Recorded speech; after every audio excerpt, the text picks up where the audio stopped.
بسم اللہ الرحمن الرحیم۔ رب اشرح لی صدری ویسر لی امری واحلل عقدۃ من لسانی یفقہوا قولی۔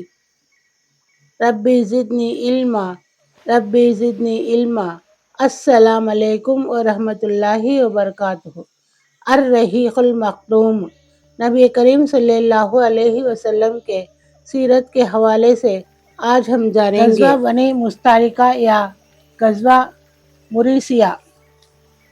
اس منافق عبداللہ بن ابی کے مکر و فریب کا یہ عالم تھا کہ یہ اپنے اظہار اسلام کے بعد ہر جمعہ کو جب رسول اللہ صلی اللہ علیہ وسلم شکشا دینے کے لیے تشریف لاتے تو پہلے خود کھڑا ہو جاتا اور کہتا، لوگو، یہ تمہارے بیچ اللہ کے رسول صلی اللہ علیہ وسلم ہے۔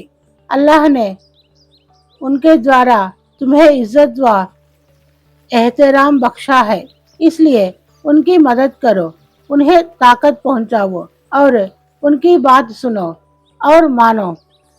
اس کے بعد بیٹھ جاتا اور رسول اللہ صلی اللہ علیہ وسلم اٹھ کر شکشا دیتے۔ پھر اس کی ٹھیکائی اور بے حیائی اس سمے انتہا کو پہنچ گئی جب جنگ احد کے بعد پہلا جمعہ آیا، کیونکہ یہ منشیہ اس یدھ میں اپنی بدترین دغابازی کے باوجود اس دن پہلے کی طرح کھڑا ہو گیا۔ پھر وہی باتیں دہرانی پرارمبھ کی جو اس سے پہلے کہا کرتا تھا، لیکن اب کی بار مسلمانوں نے ہر پرکار سے اس کا کپڑا پکڑ لیا اور کہا، او اللہ کے دشمن، بیٹھ جا، تو نے جو حرکتیں کی ہے اس کے بعد اب تو اس لائق نہیں رہ گیا ہے۔ اس پر وہ لوگوں کی گردنیں پھلانگتا ہوا اور یہ بڑبڑاتا ہوا باہر نکل گیا کہ میں ان صاحب کی تائید کے لیے اٹھا تو معلوم ہوتا ہے کہ میں نے کوئی مجرمانہ بات کہہ دی۔ اتفاق سے دروازے پر ایک انصاری سے ملاقات ہو گئی۔ انہوں نے کہا، تیرا نشٹ ہو، واپسی چلا رسول اللہ صلی اللہ علیہ وسلم تیرے لیے مغفرت کی دعا کر دیں گے۔ اس نے کہا، اللہ کی قسم، میں نہیں چاہتا کہ وہ میرے لیے دعا مغفرت کرے۔ اس کے پశ్چات ابن ابی نے بنو نذیر سے بھی رابطہ قائم کر رکھا تھا اور اس نے مل کر مسلمانوں کے خلاف درپدر سازشیں کیا کرتا تھا۔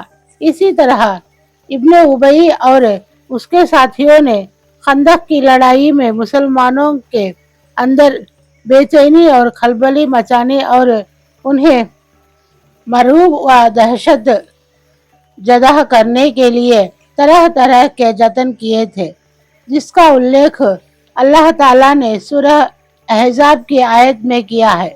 اور جب منافقین تتھا وہ لوگ جن کے دلوں میں بیماری ہے کہہ رہے تھے کہ ہم سے اللہ اور اس کے رسول صلی اللہ علیہ وسلم نے جو وعدے کیا تھا وہ جھوٹا تھا، اور جب ان میں سے ایک گروہ کہہ رہا تھا کہ اے یثرب والوں، جب تمہارے لیے ٹھہرنے کی گنجائش نہیں، اس لیے پلٹ چلو، ادھر ٹھہرنے کی گنجائش نہیں، اس لیے پلٹ چلو۔